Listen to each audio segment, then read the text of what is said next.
Hey everybody, it's Peter. It is late 2024, and today we're going to take a look at two of my favorite bikes which are not best in class, and it's kind of an example of how the right bike can be right for you, even if it's not the best bike out there. But these are two of my favorites, so in effect, it's kind of one of my favorites. This is the 2024 KLR. This happens to be the S model. It has a lower seat height. We're going to talk about that in a second.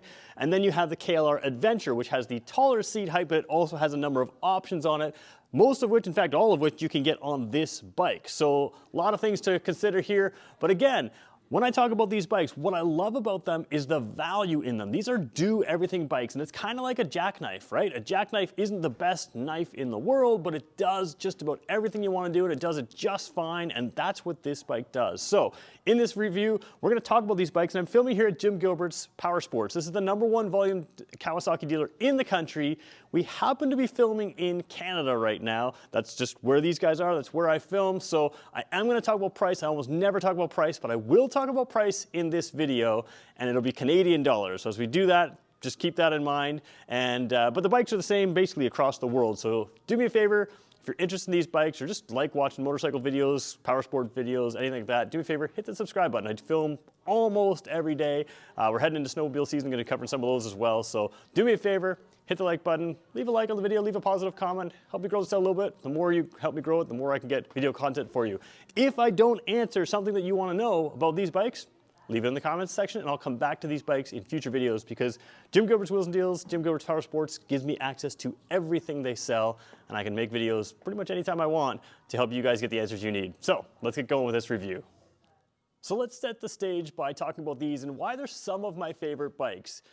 There will always be a better bike in motorcycling. Motorcycling, by definition, is a compromise. I mean, it's just not comfortable compared to a car, but it is a little bit more fun. So every bike is also a compromise. These aren't going to be as good on the road as certain road bikes. They're not going to be as good off-road as other off-road bikes, but they're good do-everything bikes, and they do it well for a price point. Now, in this general price point is a lot of smaller displacement bikes, and smaller displacement bikes often have almost the same horsepower. What that means is you're not overworking these engines, you're not overworking any pieces on these bikes to get that power that you need, and that creates long-term reliability. These things have been known as unkillable KLR. There's a video out there, the unkillable KLR. So of course, they're not perfect, they have issues, but the point is, these bikes have been used all around the world to go anywhere and do anything, and they're available at a really good price point.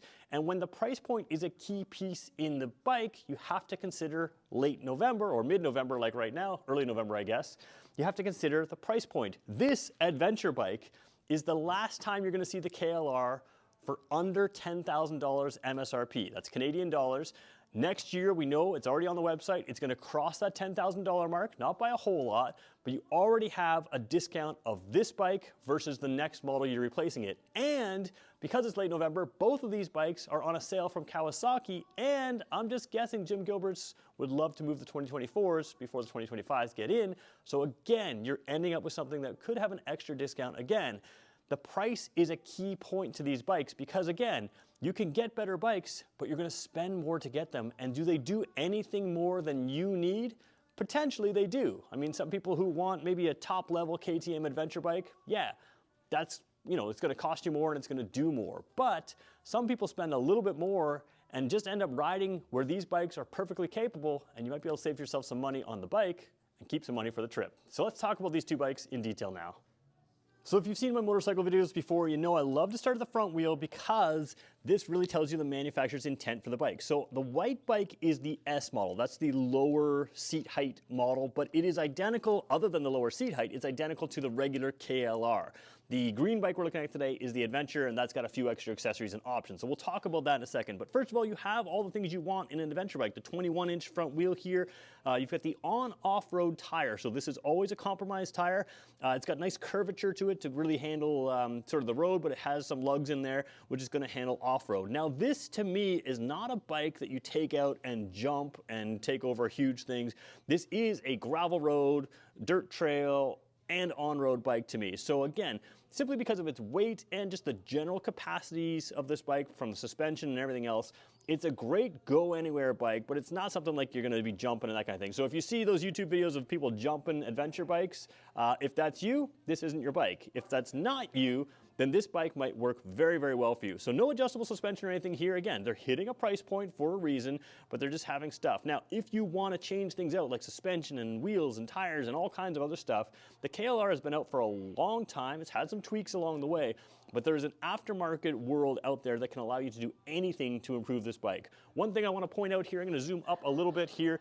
For 2024, which is what this model is, the KLR S, if we can just zoom in here, is ABS only, and the Adventure is ABS only. So that means the two bikes I'm looking at today both come with ABS. If you just get the regular KLR, at least in Canada, you can get it without ABS. Now I'm pretty sure it's just probably pulling a fuse if you wanted it without ABS. Some people want ABS to be not there when they're off-road, and if that's the case, you'd probably have to pull a fuse or something like that. I've never done it, but that's my assumption.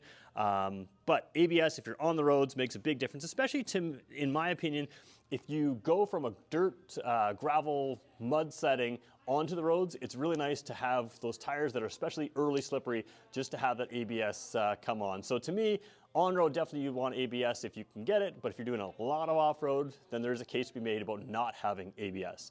Let's move down the bike here a little bit, and again, we'll talk about this bike being a little bit shorter, shorter seat height, but we'll also look at all the regular stuff that you have on this bike. So one thing I want to clarify, if you're just looking at the KLR for the first time, if you're not really familiar with it, there's a lot of 650 bikes in the Kawasaki lineup. The Ninja 650, the Versa 650, the Vulcan 650, or Vulcan S, which is a 650, the Z 650 or Z 650 if you're American. This is not the same engine as those. This is a different 650cc engine, and it is a single cylinder. So it does not have the horsepower or performance that the twin cylinder model has. This thing is an engine that just plods along. A single cylinder engine is called a thumper, and you do feel the thump, thump, thump, thump. Some people call it vibrations, but its vibrations are really more faster revving engines. This is more of a thump, thump, thump engine. There are some vibes through the bike. That's why you have some thick rubber foot pads on here, but it has a character to it, and the character is part of the fun of owning this bike. It is not tuned for ultimate performance, and that's one thing you have to keep in mind with the smaller displacement bikes is they are tuned, running their engines to a higher tune than this thing runs, and that can affect reliability long term. Reliability is a key piece of this bike. They want you to be able to go absolutely anywhere and not have to worry about it. So again, they don't overly tune this engine up to get you more power. It's got quite a bit of torque and not a whole lot of horsepower. So it really just plods through, and it has the power where you want it for an off-road rig. So not the 650 that you see in other 650 bikes, but again, an engine that's been out for a while. This one has fuel injection now. Older KLRs didn't always have that. This more adventure style has that fuel injection. But again, something that does the job and does the job well. So staying with the KLR S model, you're gonna see a little difference in the seat. So the way this thing gets to a lower seat height is it has a sculpted out seat here, and it has suspension with reduced travel. So we're going to talk about some of the advantages and disadvantages of those in just a second here, but I want to show you the seat here because what you see here is, actually I'll come back here a little bit, is a basically level seat, and then it just slightly dips down here. What you'll see on the regular KLR is it's pretty much level the whole way across. So either way, it's going to work well because all of these rack systems here that you see, they come standard on the KLR or the KLRS, and to be honest, the KLR Adventure as well. The KLR Adventure builds off of these racks. But what you have here is a couple cool things. So let's just take a look at the rack here for a second. I've got the key. Where did I put the key? In my pocket. There we go. So in here you have the new style Kawasaki key. You could pull this top panel out, and in here is a toolkit. So you always have the toolkit with you, which is nice to have. A lot of motorcycles have toolkits, but this one is easily accessible. The argument about it not being accessible would be if you put some plates on here that cover that up. So if you're getting the aftermarket top box or something like that on here, you've got all the drill holes to put all sorts of accessories on here. You've got lots of options to put things on there. But if you can keep that accessible, which many of them have, it's going to make it easier to get to your toolkit. If not, you can work your toolkit somewhere else if you need to. But toolkit's handy. We're going to talk about that when we get to the windshield. So we'll talk about that in a second. Again, big flat panel here, nice tie downs everywhere. You can see even the little tie downs by my finger there at the bottom. So you don't need branded luggage to start adventuring on this. You can just strap things to this bike like we always used to with other bikes, older bikes, and you can keep going. Now, there are options to add accessories. We're going to show you some of those as we get to the adventure model. So because we have the KLR S here and the Adventure here, and they are different seat heights, I'm about 6 feet tall, proportional inseam. I'm gonna jump across the KLR S here. And a lot of people think that this is only for a shorter rider. I'm a fairly tall rider, and what I like about this is it feels very familiar to me as far as street riding. So I'm using my watch as a viewfinder, just wanna make sure I'm in the shot here. You can see I'm easily flat-footed here, and I've got comfortable seating position here. So even as a 6-footer, I absolutely fit comfortably on this S model. And I think that's a key selling feature of this bike. Now, we'll talk about why you may want the S over the Adventure, even if you are taller, and why you may not in 1 second. But take a good look at me here. You can sort of see my seating position here. Handlebars are all the same here, so you have a comfortable seating position here. But again, to me, this is a perfectly comfortable on-road bike, and we'll talk about its advantages and disadvantages as we compare to the Adventure over here. So the Adventure bike, which is the taller, so whether you get the KLR Adventure or just the KLR, it's basically the same height as this. So again, about 6 feet tall, proportional inseam. You can see this is much taller. Now I can almost flat foot, not quite if I stretch, but I'm tippy-toed here. A lot of people want an adventure bike with extra ground clearance, and we're gonna talk about why, but here's my seating position on this one. A little bit taller for sure, taller in proportion to the windshield here. My legs are at a slightly different angle here. Both are extremely comfortable for me. I don't feel like the different shape of the S model takes away from my seat comfort. I don't feel like it's lost a lot of seat padding. Both these seats are pretty padded and pretty good that way. So let's talk about why you may want one over the other, even if you're taller. Obviously, if you're shorter, the S may have some appeal to you, but it has some downfalls, and so does this. So let's talk about those right now. So because I view the KLR as a very capable all-terrain bike, but not so much a stunt bike, a jump bike, a real heavy-duty off-road bike, I think both of these would work well for my riding. Now, some people do view the KLR as more of a heavy-duty off-road bike, and that means you'd probably want the more ground clearance, but you may also want to then upgrade suspension if you're doing jumps or anything crazy like that. So to me, the KLR S gives you the confidence of a road bike, especially when you're off-road and you're stopping with potholes around your feet, that kind of thing. You can almost always get a foot to the ground, and I quite like that. Now, the difference is, remember, there's 2 ways that we get better hip to foot or hip to ground clearance on this bike. First one is lowering of the seat, which makes no real difference.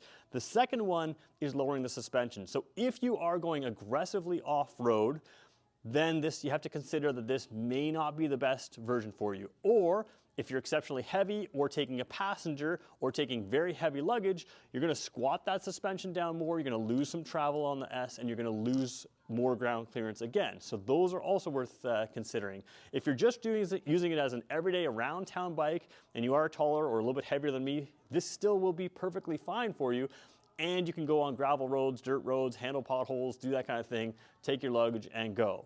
If you're always taking heavier things, or you're a heavier person, or you might be riding more aggressively, or you're just comfortable with a taller bike, then I would advise to go with the KLR. Not necessarily the Adventure, but the KLR. The little bit higher suspension is going to give you the advantage of when you do load the bike with extra people or with extra luggage and it squats down, you still preserve at least as much suspension as this bike would have without people on it. And you also have a little bit more ground clearance off-road. Now, with the taller height comes some sacrifices as well. If you do stop and have those potholes in this area where you can't quite reach where you want to reach, it can feel more tippy. Neither one of these bikes are exceptionally lightweight, especially with the huge fuel tank up here. When you fill that up, they become heavy up top. So you have to be able to handle the extra weight of these when they're tall. I would have no issues handling it with my height. I'm, again, just around 6 feet tall. You could be a little shorter than me and handle as well, but don't rule out the S model just because you're my height or you're a relatively tall person. This may be a bike that just gives you more confidence, and the key to a motorcycle is taking the bike that's gonna get you out and doing what you wanna do. If this one intimidates you or just don't quite feel comfortable on it, and you can almost tell it from standing over in the showroom, if it doesn't feel right, you don't have to buy it. You've got a factory option. The key with the factory option as well is you don't have to buy a competitive tall bike and then swap out the suspension, which costs you more to buy new suspension. You can actually buy this one with the suspension that's already lowered and not have to pay extra to lower it to the height you need. So really good options on both ones. You have to decide what's best for you. So we're staying with the KLR S. Now remember, this is going to look basically identical to you as the KLR, the non-adventure model. So we're staying with this for that reason, just to kind of show you a few things you get. First thing I want to point out is you have exceptionally wide handlebars. Now I am filming, actually I'm not filming wide angle, let's go wide angle. So wide angle is going to make it look even wider at the sides, it's going to stretch things out sometimes, skew the view, but these are exceptionally wide handlebars. In fact, out of all the Kawasaki's I've ridden, certainly out of their standard bikes, it's probably the widest bike. Maybe the Vulcan Vaquero has the same width, but very wide handlebars. And the other thing you have is they're able to turn very, very, very sharp without interfering with the windshield or anything like that. So you have good maneuverability, which just makes it easier to ride for a lot of people. Now, a couple things I want to point out as we zoom in closer. Let's go all the way in here. First of all, on this left side here, there is just a dummy plug here. That's just hard plastic. You could get that equipped with other things. We'll show you what that is on the Adventure. Same thing with on the other side there. I don't know if you can see. I will turn the handlebar a little bit for you so you can see it. You can see the two dummy plugs there. That top one there can be for a switch. This one there can be for like a 12-volt port, USB port, something like that. So you do have that available to you.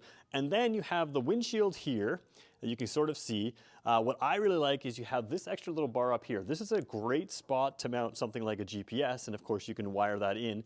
But you also have that windshield there is adjustable. Now remember, it is adjustable with tools, but you always got tools on the bike. So you can adjust it on the fly, you just gotta pull out an Allen key, you know, raise it up, lower down, whatever you want. So it's not on the fly adjustable, but certainly on your trip you can adjust it just by keeping that toolkit handy that comes with the bike.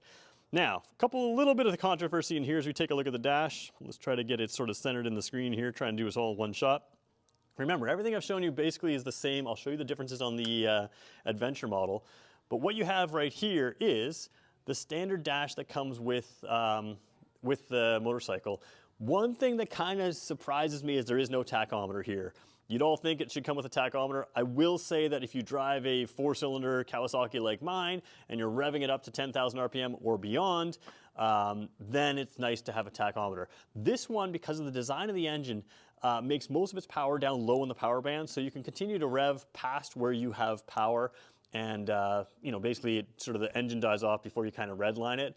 So you can just tell by feel where you need to shift here. It really is that simple. Would I like a tach? Yes. Would I like to know where redline is? Sure. But there's absolutely no point to run it to redline, so, you know, I get it. That being said, Kawasaki has a very similar looking dash on the KLX 300, and it has a tachometer. So I would have liked to see that, but it is what it is. Down here, basic stuff, right? You've got your odometer down there, trip A, trip B, and back to odometer. That's it. Just simple, simple stuff. This is a simple, basic motorcycle, and that's the point. It's about the thrills of actually riding, not about all the technology and everything else. Now remember, you can always add a modern GPS to give you a lot of extra tech, a lot of extra features, but as the bike comes, simple is the way. Some of this could be price point stuff, but some of it's just, this is the character of the bike. It's simple, it's fun to ride. It's not necessarily about the bike, it's about what you do with it. So wrapping up with the S model here, a couple little things I didn't point out. You still have handguards here. A lot of times you don't get that on the base level model, so they have that protection both from the wind and from you know, debris and that kind of thing that you're going to encounter on the trail. I really like having those, especially in the cold weather. Remember, you can always add heated grips to this bike if you wanted to, so you can get warm hands and windproof or wind resistant there, so that's something to have. That is all standard, as well as the LED headlight. We're going to show you that LED headlight in a second as we go to the Adventure bike. So Adventure bike, you can see, same handguards up there. We're going to start zooming into some extra little details here. So if we zoom in right here, you can see you've got some extra lighting. Now we're going to show you that lighting in just a second here, but these are sort of bullet style lights, LED lights, that I'll talk about them in a second, but you also have that little mounting bar there, so you can mount other things there if you wanted to. You come down over here, and actually we're on the wrong angle, we'll show you this from another angle, but there is a crash bar that comes out right there as well. There is the plastic sort of bash guard underneath. It is plastic on both these. You could upgrade it to an aluminum one if you wanted to. You can sort of see that shape right in here. But there's a metal guard in front. Again, we'll get that in a different angle in a second here. Let's come back out again. And then the big thing is you have hard luggage mounted to the back. This is hard lockable luggage. Now that's one key thing that's nice to have. A lot of people do soft luggage on their adventure bikes, and that's totally fine. It makes sense if you were to crash a lot or dump your bike a lot. You don't want to break these kind of things. Soft luggage is the way to go. But lockable luggage is a real key piece. So I really like the lockable luggage and the ability to stick soft bags on top. That's sort of the way I would ride with this.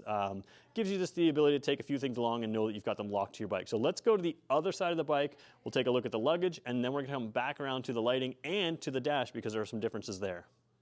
So a little different angle here than we looked at the last one, but you can see that seat is relatively level. There's still a bit of a downslope here from here, but not as much. So it's basically, if you had soft luggage and you were traveling alone, your rear end is gonna end about this side here, right? You're gonna sit basically in that triangle there.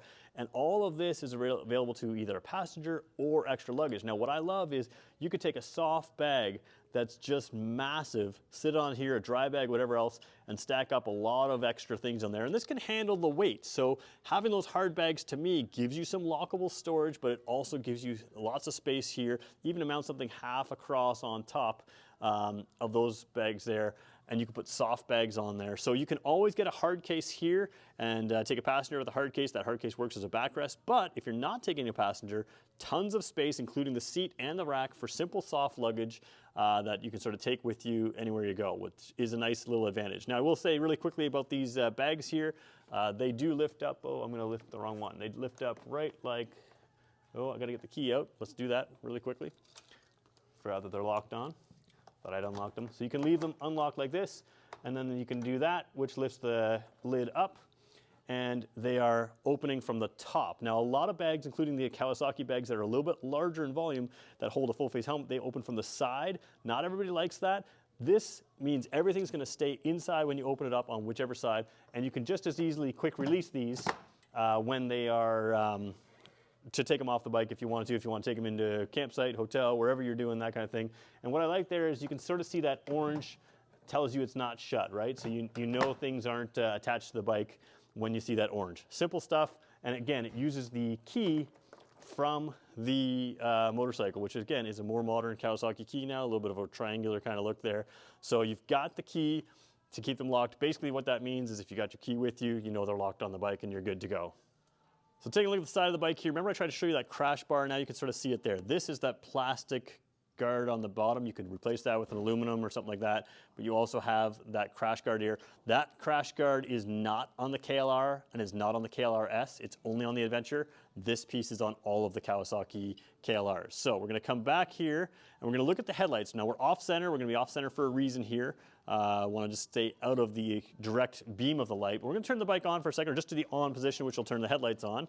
And let's go to that. All right, so there's your headlight, and you have the flash to pass here. We'll show you the controls in a second there. So you've got the bright white LED headlight. Now the older, oops, I got the signal on as well. The older KLRs did not have the bright white headlight. This is a massive improvement. It gives you a whole bunch of light out there, but you also have these side lights right there, which have a button right here, which allow you to turn them on. Now I like these side lights because you can aim them for more width. So your high beam is going to give you extra light down the road or down the trail, but you can aim these for more width into the sort of the ditches, that kind of thing, to be able to see animals coming at you, that kind of thing. So they really do offer a really good lighting package here. And because you have the LED headlight, Kawasaki used to have these lights with incandescent headlights, but now you've got the same white color everywhere, nice sharp cutoffs on these lights, so really good visibility when you move to the Adventure. These lights are available as an accessory on the KLR-S or the regular KLR, but everything you're seeing on this bike here, this green bike, is standard on the Adventure bike. And again, in Canada, less than $10,000 for 2024 only. It's going up over $10,000 for 2025, but it's a great value. So let's keep looking at the controls now to show the differences between the standard KLR and the KLR Adventure. All right, so we've seen this dash before, right? It's the exact same dash that we had before. We've got our high beam still on there. You got the blue light there, so we can turn that high beam off like that. And you can also see if we zoom into this area over here, that you have this switch right here, which that controls your accessory lighting. Remember there was sort of that dummy switch here and the dummy switch there? Both of those are filled in with Kawasaki accessories as standard on the Adventure model. So again, you can put this or both on any KLR. They're all set up for it. But on the Adventure model, you get it all standard, which I think is a nice big feature because you've got everything you need with no accessories to take it off the dealership floor and go for your adventure. Now there's one other piece. Remember we talked about this other piece down here on the dash. Let's see if we can get to the right angle there. So that, you can see, looks the same, but now it is a soft rubber pad instead of a hard plastic piece. And it has another, this is a rubber outside layer, and then another rubber pad in there, pull that out, and you have a USB-A port. So not a USB-C like you're seeing on a lot of the new, like the Ninja 500 SE or something like that, but you do have a USB port. So what that means is you have both a 12-volt port and a USB. You could put the 12-volt port on a GPS, mount it up here. You could put the USB towards your phone, that kind of thing. Whatever you want to plug in, you've got options. And they did increase sort of the generator on this bike as they went to this style, so it can handle a few extra options, running your LED lights, your GPS, your cell phone, that kind of thing. So you've got some capability to do that. So again, you can make any one of the KLRs have the same luggage. You can make any one of the KLRs have the same electronics package, but the adventure model gives that all to you standard, and off you go to head out on the trail. So real quickly, we'll just show you the controls over on this side while we're showing them. You didn't see over here, there's a little trigger I'm pressing. That is always out. When I hold it down, it flashes the high beam, so you can flash your high beam to get people's attention, lock them on, signals, and horn. Simple stuff, nothing crazy, but Kawasaki's got good feeling controls, so they feel really quality. All right, let's wrap this up by talking about who these are for and who they're not for. All right, so as we talk about who these are for, let's just start with the KLR-S. Let's just start with the whole lineup. First of all, you've got 23-liter fuel tanks, massive fuel tanks, and you've got efficient engines. Right away, off the showroom floor, these are ready for adventures to go out in the middle of nowhere, whether that's down a huge long trail, whether that's down a big country road, big country area.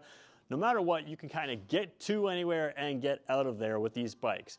Now, in the adventure class, there are better off-road bikes, and there are also better on-road bikes, but you're spending more to get them. So the appeal to these bikes is everything they give you for the price point. And like I say, that's why I'm doing this video in November. This is the best time of year to buy these bikes, because a big part of the sales pitch is the value.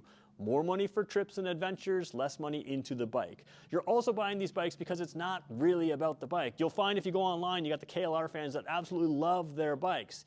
But I would guess that the reason they love their bikes is because of what it allows them to do. And that's what these are all great about. So again, if you are used to a road bike or you want something that's a little bit less intimidating, don't be afraid to get the S model, because it's a shorter height that makes it more familiar. It's not shorter than a road bike. It's very similar to seat height to a lot of the on-road only bikes. It still gives you the ability to head down any gravel road, any dirt road, you know, maintain trails, that kind of thing, go to campsites, do all that kind of stuff. If you're always taking a second person, and you're always taking a lot of luggage, you have to keep in mind you're going to lose some of that off-road ground clearance, but that might be totally fine if you're just going down from gravel roads, campgrounds, that kind of thing. This bike feels exactly like a road bike to me, but gives me more capability, more weather protection, and it's a great value.